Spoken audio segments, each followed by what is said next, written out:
Hello and welcome to the Genshin Impact calculator.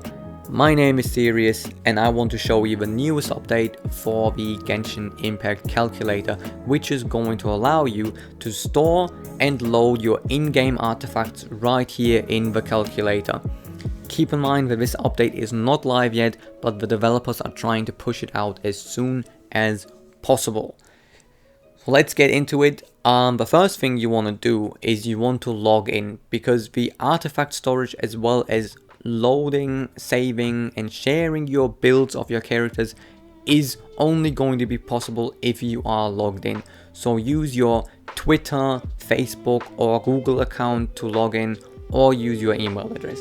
The next thing that I would kindly ask you to do is please disable your ad block, because it is going to first allow you to open pop-ups which it might suppress otherwise, and secondly it is really helpful for the developer because there is some cost involved with running this calculator. The ads are only going to be displayed on the sides, top and bottom of the calculator, and are never going to interfere with your experience using it. If you want to support the developer even further, there's a donation button right here at the bottom. With that out of the way, we can finally start looking at the calculator itself. The first thing I'm gonna do for you is I'm going to close all of these, because there's a lot going on the screen and you might be a little overwhelmed by it.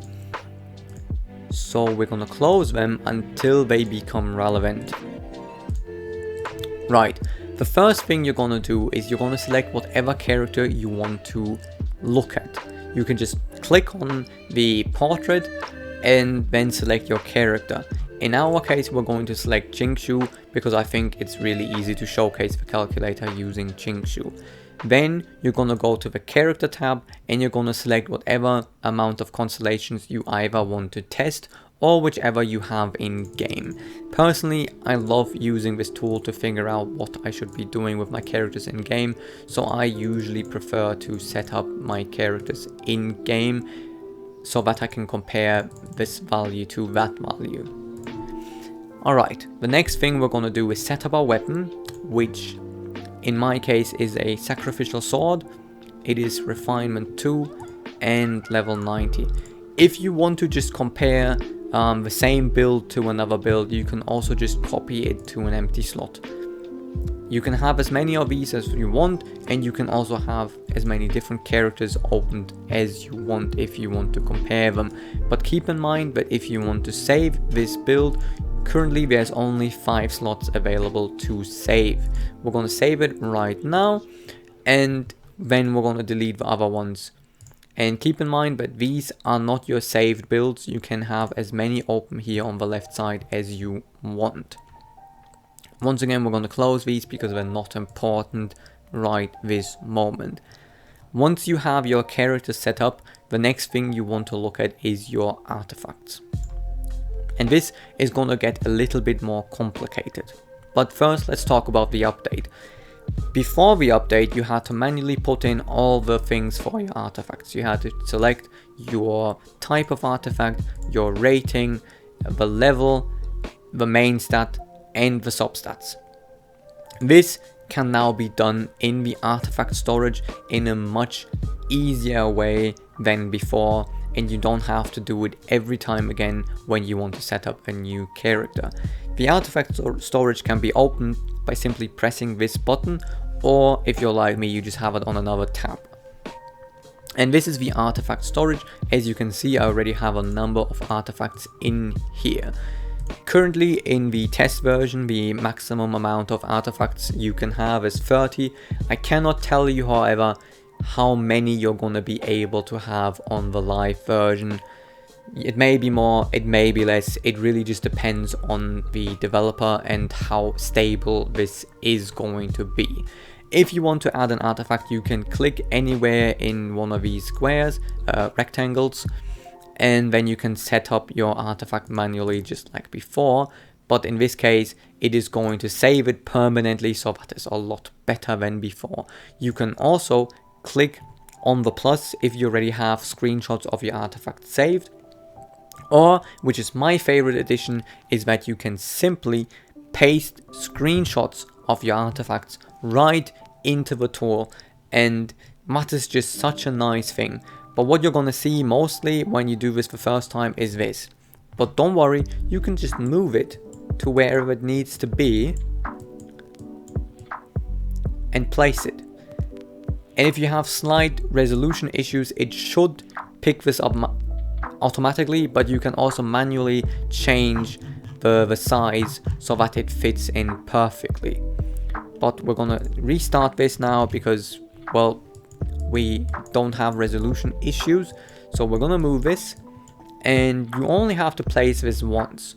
So you're gonna place this once and just try to make sure that the stars are in the boxes, and then you can save the offset, and then every time you're going to open another screenshot, it already knows where it needs to zoom to.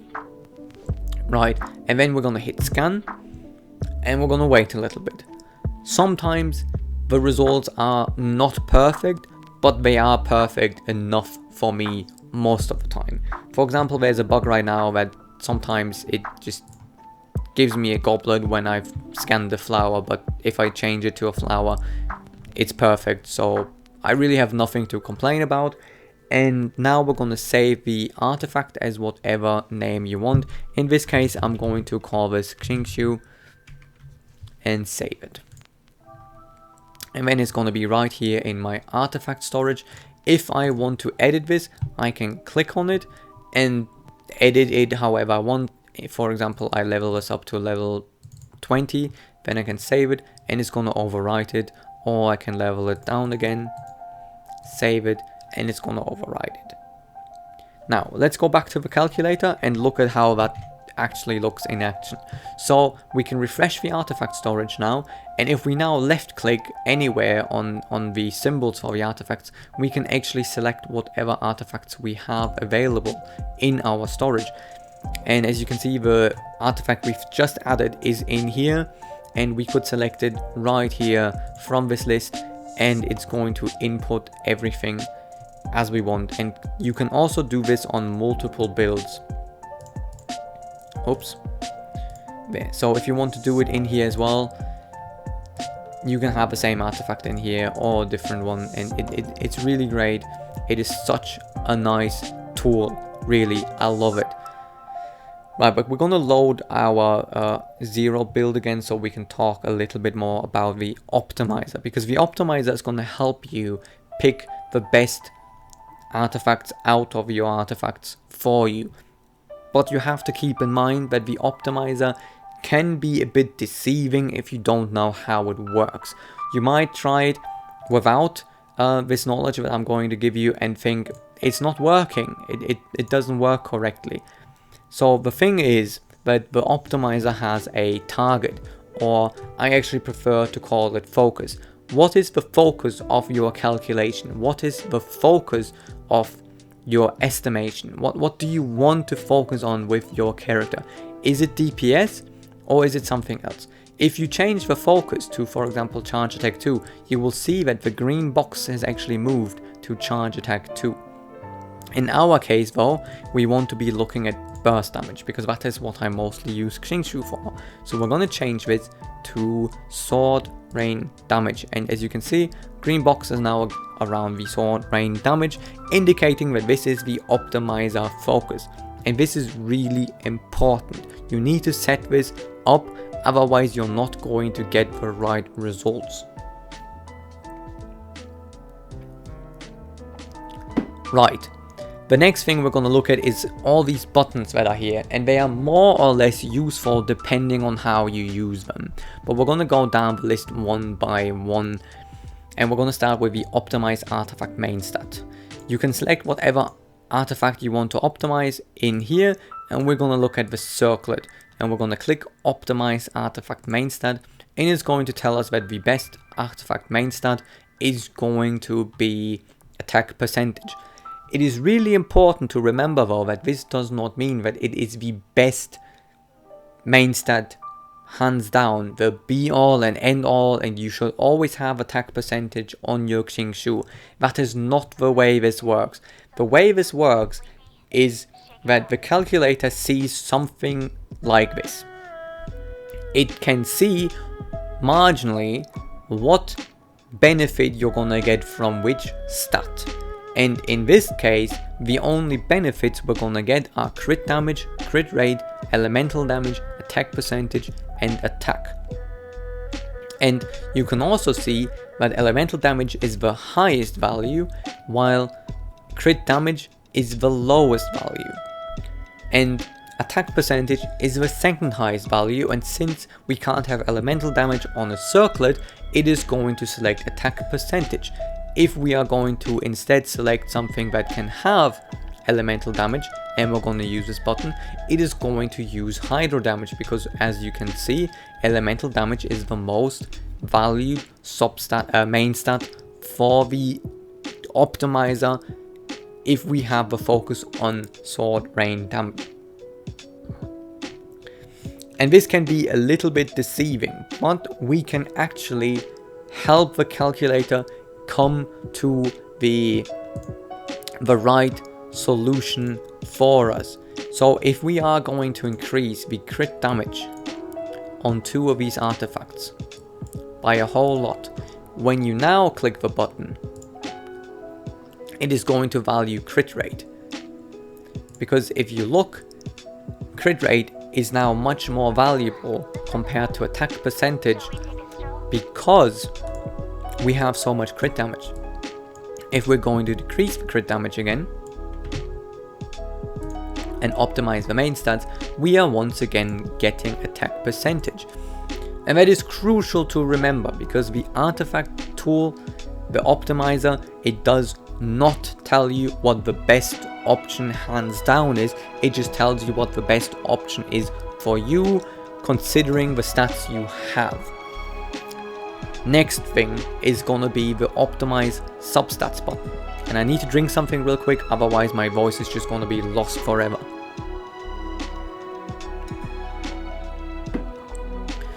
Alright, thank you. Optimize substats button is basically doing the same thing, just to the substats.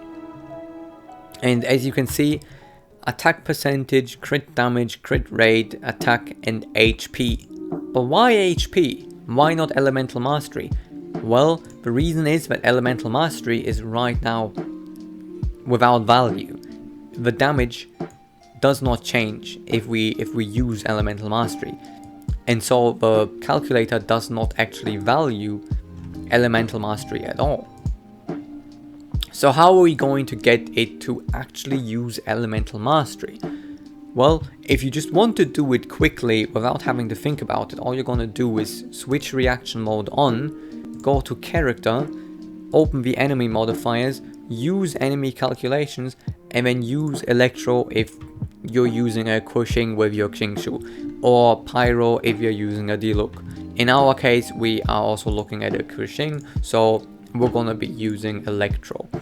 And then if you go back and you look at this again, you can see that it has changed to default, and we need to change it back to sword rain damage.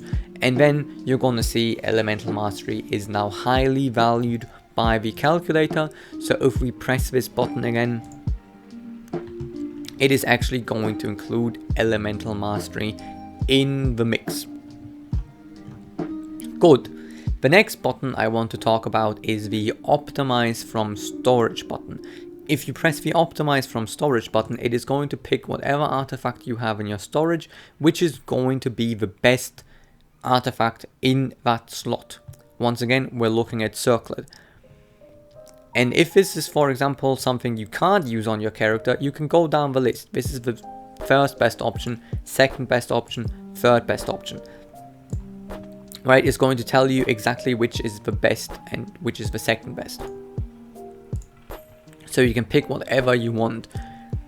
But I think the more important button is optimize all artifacts from storage. This is hands down my absolute favorite thing about the new update, because if I press this, it is going to run all the combinations of artifacts, and I mean literally all of the combinations. As you can see, there is so many options in here, and I'm still scrolling, and we're going to go back all the way to the top again. And yeah, it picked whatever artifacts I have, which are really good.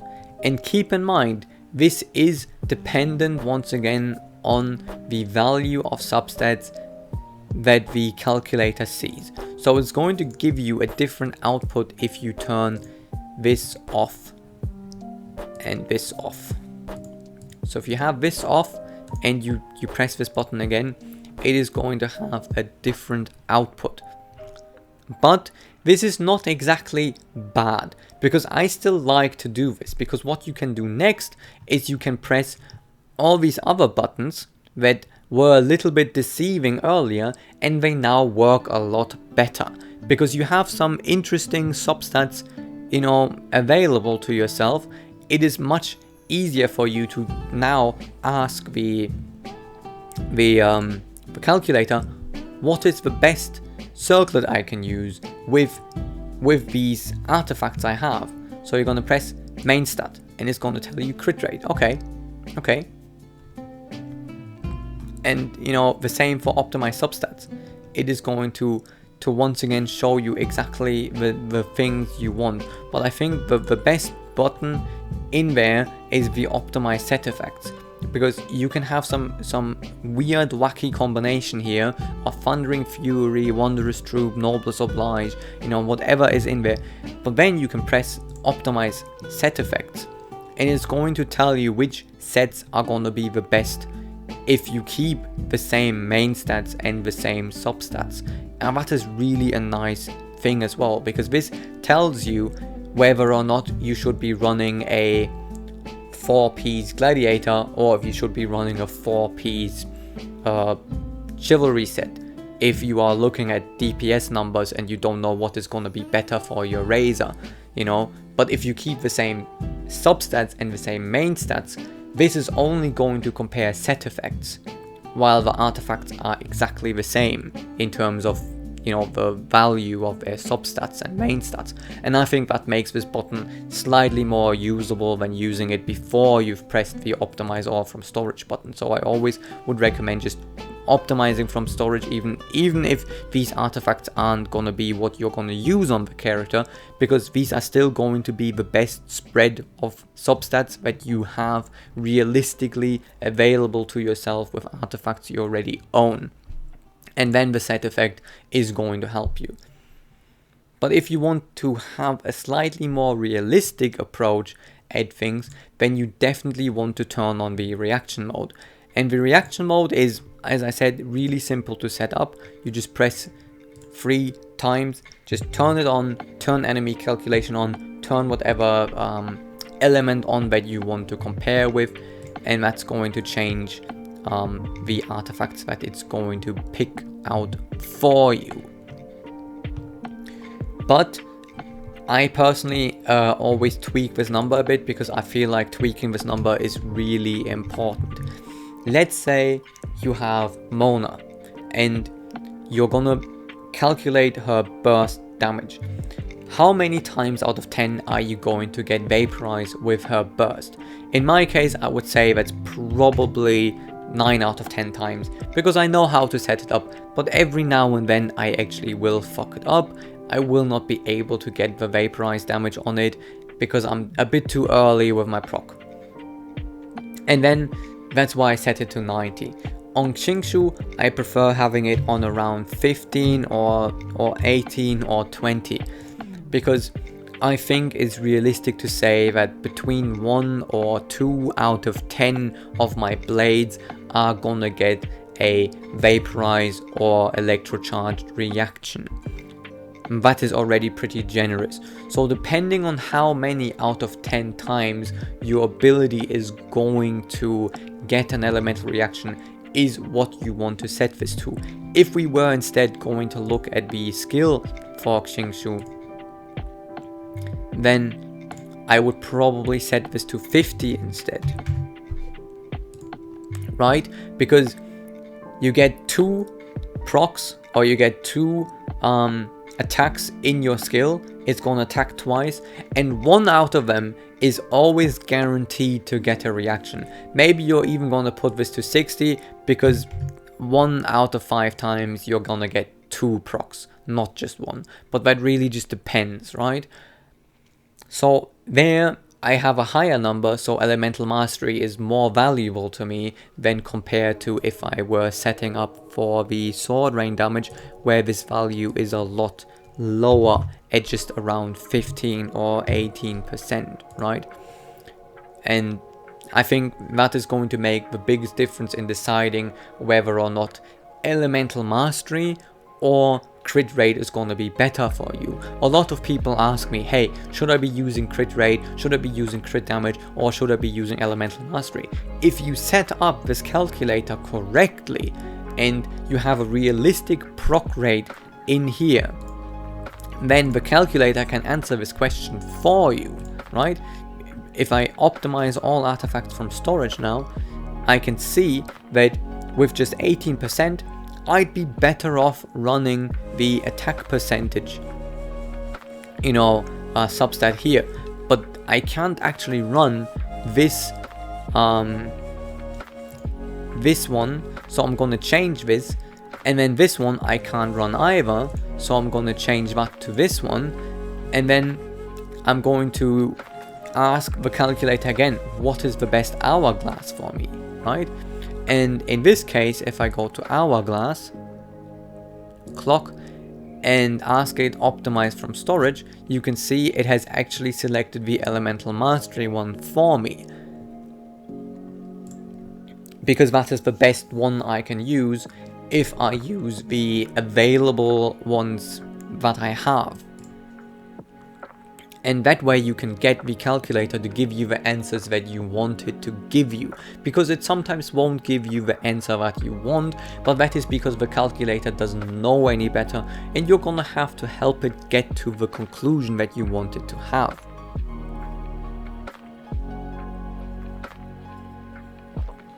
And that already almost wraps up everything about the artifact setup and the reaction mode. One last thing I want to say about the reaction mode is that you don't have to worry about your crit and crit damage not being used in the reaction mode. This is actually something that I haven't known for the longest time. If you look, you're gonna see that crit rate and average damage is gonna be highlighted in the mode that does not have the reaction mode. But if you change to reaction mode, your average damage, which is the damage you're getting if your crit rate is going to be taken into account with your highest crit amount, then this is actually going to become your standard damage in the reaction mode. So your crit rate is actually taken into consideration, which is why I suggest that you switch reaction mode on for every character and try to set a realistic proc rate. If you don't want to build elemental mastery, I would say still set this up, but put it at around 1 or 2%, right? Then it is not going to really be much of a difference. As you can see, 2,382, and the average damage is 2,420, because 2% of the times we're still going to get a elemental reaction. This is really, if you are looking at any elemental skills, if you're for example looking at your Tartaglia melee damage, at your Klee damage, anyone who uses elemental damage, even if you don't want to build them with elemental mastery, put it in so that the artifacts you do have which have elemental mastery can be taken into account at least a little bit. But I'm gonna go set this back to 15 and talk about one last thing, and that is the party buffs. The party buffs are not as important as the other things, but they are important enough so that you should actually look at this. So if you have 2 pyro characters in your team, you need to turn on Fervent Flames, otherwise your attack stat is not going to be correct, and you're gonna wonder why the attack is different in game as on the calculator. If you have 2 pyro characters, you have to let the calculator know. There's also, things like artifact buffs. For example, if you're using a Noblesse Oblige and you want to know how much is that going to increase your damage. If you're using it on a different character, So if you want to check for your Kushing, if you should be using a 4-piece Noblesse Oblige on your Kushing, then you can do that, And you should also always keep in mind that there's weapon buffs and that there's party member abilities. So when you aren't sure what is going to cause anything with your numbers, then just look at these things.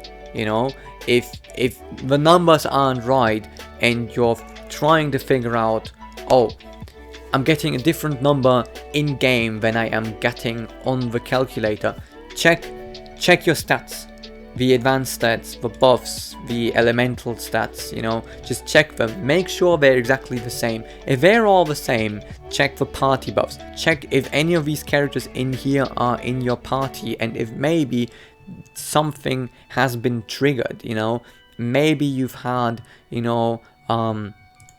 the defense shredding from Lisa active when you were testing, but you don't remember.